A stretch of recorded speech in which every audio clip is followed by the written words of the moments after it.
Oi, pessoal, eu sou a professora Larice e hoje vamos falar sobre biofísica do sistema circulatório. Antes de mais nada, é preciso relembrar os componentes do sistema circulatório e sua função, lembrando que ele pode ser entendido como um sistema hidrodinâmico e que serve como comunicador de matéria e energia. Entre os diversos compartimentos biológicos, a gente pode dizer que o ciclo cardíaco e o sistema circulatório é composto de coração, vasos sanguíneos, sangue e o sistema de controle autônomo, que é mais ligado ao sistema nervoso central. Aqui nós temos duas imagens que demonstram como que seria o circuito que o fluido faz ao longo do nosso corpo. Então, basicamente, a gente tem aqui em representado o ventrículo direito, que recebe o fluxo sanguíneo do átrio direito. Então, aqui, ventrículo direito recebe o fluxo sanguíneo do átrio direito. Esse sangue, ele está vindo do corpo, então ele já é um sangue que tem baixa de oxigênio e alta de CO2. Ele precisa ir para o pulmão para sofrer, aí uma troca gasosa e voltar novamente para o corpo oxigenado. Então, do ventrículo direito, do ventrículo direito, esse sangue vai para a artéria pulmonar. Na artéria pulmonar, ele vai ser levado até os capilares do pulmão direito e esquerdo, e é nos capilares que ocorre a troca gasosa, que é exatamente essa hemácia que vem carregando, essas moléculas de CO2, ela faz essa troca gasosa e ela volta novamente para a corrente sanguínea, para o organismo, com sangue rico em oxigênio. Então, após esse processo de oxigenação do sangue, esse sangue ele é levado através das veias pulmonares. É por isso que nós dizemos que as veias pulmonares são as únicas veias que conseguem, que na verdade transportam um sangue rico em oxigênio. As veias pulmonares vão levar esse sangue rico em oxigênio para o átrio esquerdo. E o átrio esquerdo vai bombear esse sangue para o ventrículo esquerdo. Então, o que a gente acabou de ver aqui, dos capilares, veio para a veia pulmonar, bombeou o sangue para o átrio esquerdo, do átrio esquerdo veio para o ventrículo esquerdo. Do ventrículo, esse sangue vai ser bombeado para a aorta superior e que vai para os capilares da cabeça e membros superiores, e também vai ser bombeado para a aorta inferior. Então, vejam aqui, que ele vai para a aorta superior e vem para a aorta inferior, onde ele vai ser bombeado para os capilares dos órgãos abdominais e pernas. Ou seja, ele vai sair do coração e vai oxigenar o corpo, o organismo. No organismo, nossas células vão usar esse oxigênio e depois esse sangue, já em uso desse oxigênio, esse organismo já usou esse oxigênio, esse sangue ele vai retornar para o coração e ele já vai retornar pobre em oxigênio, rico em CO2. Para retornar, ele vai pela veia cava inferior e pela veia cava superior. Então, ele retorna para o coração, retorna para o átrio direito. E aí, a gente tem novamente todo o início do ciclo, átrio direito, ventrículo direito, e assim por diante, tá? Então, esse é o ciclo normal do fluxo sanguíneo que acontece no nosso organismo. Nós podemos entender a partir disso que nós temos um sistema de tubulações que são os vasos, as veias, as artérias, os capilares, e o coração ele funciona exatamente como uma bomba. Além disso, para que esse bombeamento sanguíneo aconteça, nós precisamos relembrar a dinâmica excitatória dos mecanismos de contração, que faz o ciclo cardíaco. Então, para esse sangue ele fluir, ele precisa de um bombeamento. Para o bombeamento acontecer, precisa de uma contração. E essa contração, ela é estimulada, através de impulsos elétricos. Então, no coração, vamos agora acompanhar esta figura. No coração, a gente tem uma estrutura chamada nó sinusal ou nó sinoatrial. Esse nó, ele produz seu próprio potencial de ação, ou seja, não há necessidade de um estímulo elétrico do sistema nervoso. Essa característica de ser autoexcitável é comum das células cardíacas. O sistema nervoso, ele faz apenas o controle do ritmo cardíaco, aumentar ou diminuir o ritmo cardíaco, né? Que é o que acontece, por exemplo, quando a gente se assusta, quando a gente fica muito feliz, muito triste, quando tem alguma patologia associada, enfim. Então, esse nó sinusal, sinoatrial, ou até mesmo também conhecido como células de marca-passo, inicia o estímulo elétrico. Ele tá aqui, ó, gente. Então, ele inicia o estímulo elétrico. E esse estímulo elétrico, ele vai ser conduzido para o nó átrio-ventricular, que conduz o impulso elétrico do átrio em direção aos ventrículos. Então, lembra que aqui na estrutura a gente tem os átrios e aqui embaixo a gente tem os ventrículos. Então, esse sinal ele é conduzido dos átrios para os ventrículos, através de outra estrutura chamada feixe de His. Então, o feixe de His, ele vai receber esse estímulo do nó átrio-ventricular.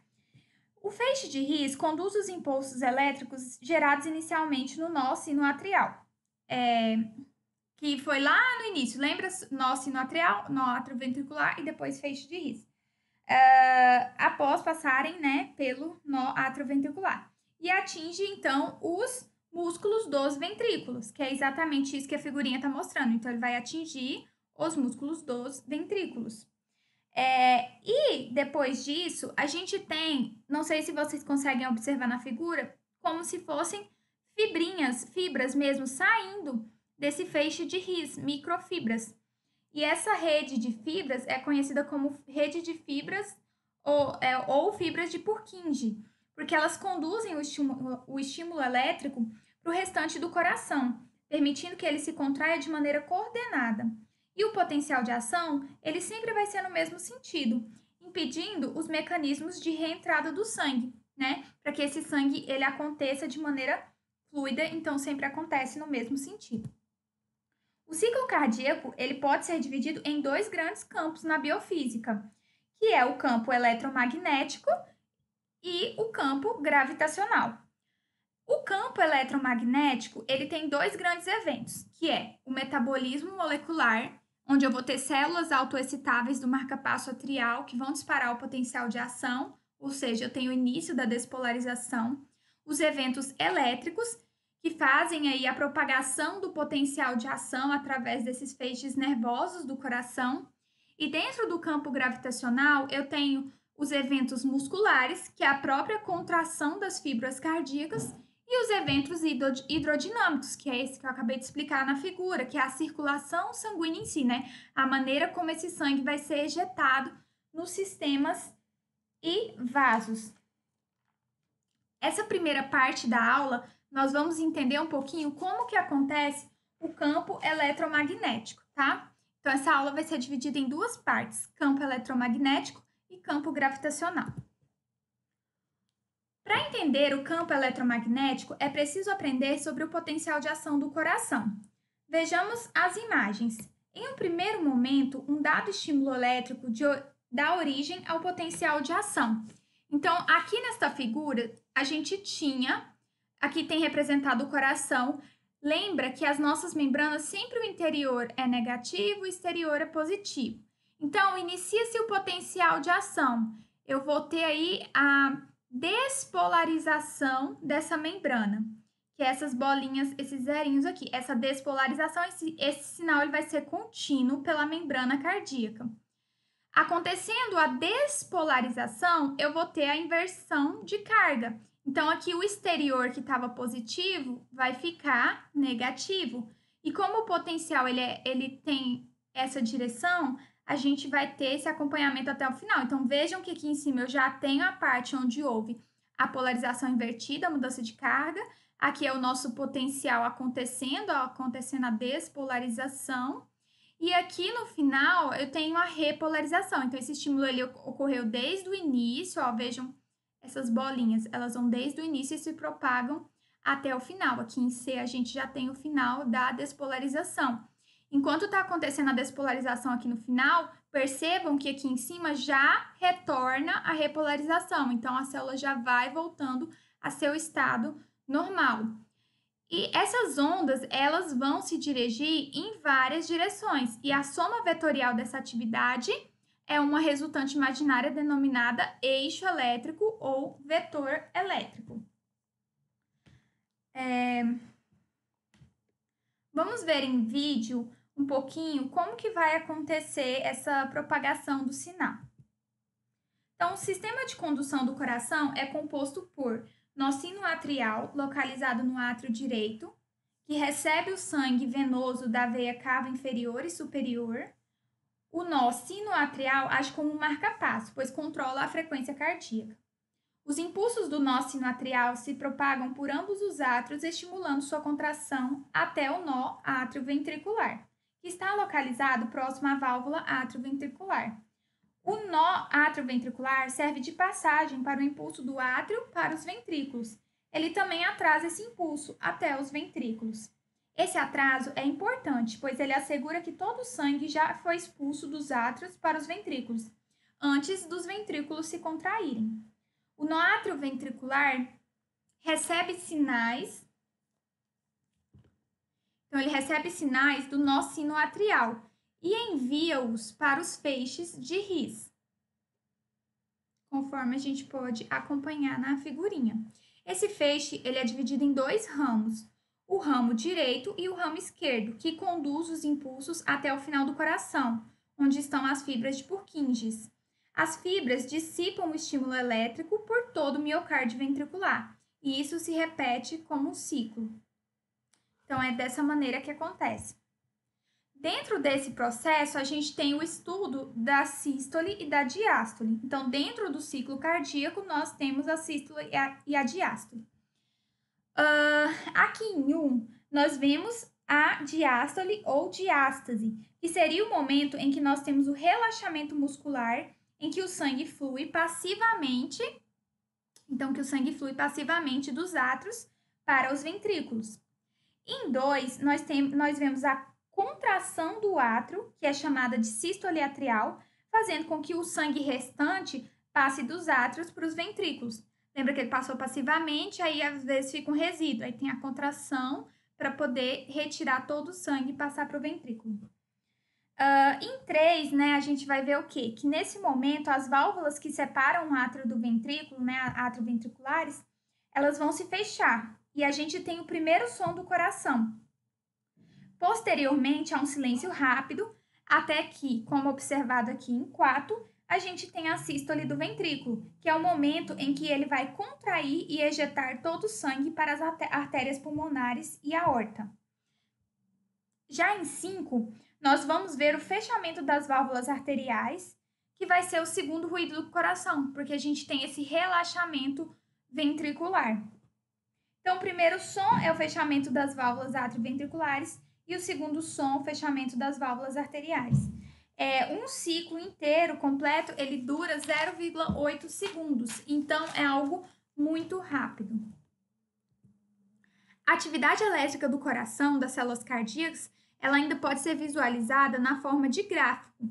Então, aqui nós temos um gráfico que representa a atividade elétrica dessas células cardíacas. Esse gráfico aqui a gente tem a voltagem dessa membrana celular, em que geralmente ela tem uma voltagem negativa, abaixo de menos 80, ela recebe o estímulo elétrico para acontecer esse potencial de ação, e esse potencial de ação ele sai aqui, ó, do negativo para o positivo, em que há um momento de mudança de carga elétrica. Na célula cardíaca, eu observo dois platôs. Então, eu tenho esse primeiro platô e, em seguida, um segundo platô, né? Que a gente chama de alongamento da despolarização, porque ele resulta, esse segundo platô, do fechamento dos canais lentos de cálcio. A gente vai ver isso no próximo slide. Então, só para vocês entenderem que a célula, ela sai de uma voltagem negativa, sofre o potencial de ação e ela vai para uma voltagem positiva, ela tem uma mudança de carga. A célula cardíaca apresenta dois platôs. Então, aqui dá para a gente visualizar melhor. Num primeiro momento, eu tenho a despolarização. Então, quando ela recebe o estímulo elétrico, ela vai ser despolarizada, ela vai sair do negativo e vai para o positivo. O que vai levar a essa despolarização é a abertura dos canais de sódio, tá? Então, entra muito sódio, isso muda a carga elétrica da membrana, fazendo com que ela vá e seja positiva. Então, é por isso. A seta maior indica que está entrando muito sódio. Nesse momento, eu tenho pouca saída de potássio, tá? Além disso, a gente tem a abertura dos canais lentos de cálcio, o que faz com que a gente tenha esse prolongamento da despolarização. Quando a gente tem essa fase 1 de despolarização, é bom lembrar sempre que saiu do negativo, foi para o positivo, eu tive a mudança de carga, é o que a gente chama de polarização invertida, tá? Que ocorre exatamente por causa dessa entrada de sódio. A abertura dos canais lentos de cálcio prolonga essa despolarização, que é exatamente isso aqui que a gente vê na curva, e resulta, então, nesse platô que a gente observa aqui, nesse segundo platô. A repolarização, ela só vai acontecer porque eu vou ter uma abertura alta, tá vendo a setinha maior? Indicando uma abertura alta dos canais de potássio e automaticamente também vou ter o fechamento dos canais de sódio. Então, o que tem? Fecha sódio, abre potássio e aí ocorre a repolarização, que essa célula volta a ser negativa. Tem até um momento que a gente vê uma hiperrepolarização, tá? Isso é contínuo, gente, isso é contínuo e a bomba de sódio e potássio, ela faz muito parte desse processo de despolarização e repolarização da célula cardíaca. Há pelo menos duas diferenças importantes entre o músculo cardíaco e o esquelético, que vai explicar essa duração prolongada e a existência desse platô que a gente acabou de ver no gráfico. Então, o músculo esquelético, ele tem um potencial de ação quase que inteiramente produzido pela abertura rápida de canais de sódio. E após o fechamento, ocorre a repolarização e o potencial de ação termina em 1/10 de milésimo de segundo. Já o músculo cardíaco, como nós vimos, o potencial de ação é produzido por dois tipos de canais. Primeiro, os canais rápidos de sódio, que se abrem, e segundo, os canais lentos de cálcio, que prolongam aí esse processo de repolarização. O músculo cardíaco também, após o início do potencial de ação, a gente percebe e viu pela figura a permeabilidade da membrana celular, né? Que ela acaba sendo alterada. Isso ocorre porque o potássio ele diminui em 5 vezes, e isso não acontece no músculo cardíaco. Diminui, então, o efluxo de potássio durante o platô de potencial de ação, o que retarda a volta do potencial transmembranar de repouso. A gente vai ver um videozinho depois que explica exatamente isso, tá? Então, para medir toda esses eventos elétricos do coração, a gente utiliza um exame que é o eletrocardiograma ou ECG, que nada mais é do que um gráfico do registro das atividades elétricas do coração. Então, aqueles traçados que vocês veem muitas vezes em exames, né, em eletrocardiogramas, nada mais são do que a representação desses eventos de despolarização, repolarização, contração do átrio, do ventrículo. Então, ele representa isso, essas atividades elétricas do coração. E ele é medido em milivolts por segundo. Então, aqui nessa figura, nós podemos observar que a cada 10 quadradinhos, ou seja, 10 milímetros, eu tenho 1 milivolt. Cada 10 quadradinhos é igual a 1 milivolt. E aqui a gente tem várias configurações, né? Várias ondinhas que são representadas. Então, eu tenho a onda P, eu tenho o intervalo QRS e eu tenho aqui a onda T, tá? Aqui a gente tem ainda os intervalos PR, a gente tem aqui o intervalo QT e o intervalo ST. A gente vai aprender cada uma dessas ondas e o que elas significam. Bom, a atividade elétrica do coração, como a gente viu, pode ser registrada sob a forma de um eletrocardiograma ou ECG. Um eletrocardiograma é um registro de todos os potenciais de ação produzidos pelos nódulos e células do coração. Cada onda ou segmento do eletrocardiograma corresponde a um certo evento do ciclo elétrico cardíaco. Quando os átrios estão cheios de sangue, o nó sinoatrial, dispara sinais elétricos que se propagam através dos átrios e levam-nos à despolarização. Isso é representado pela onda P do ECG.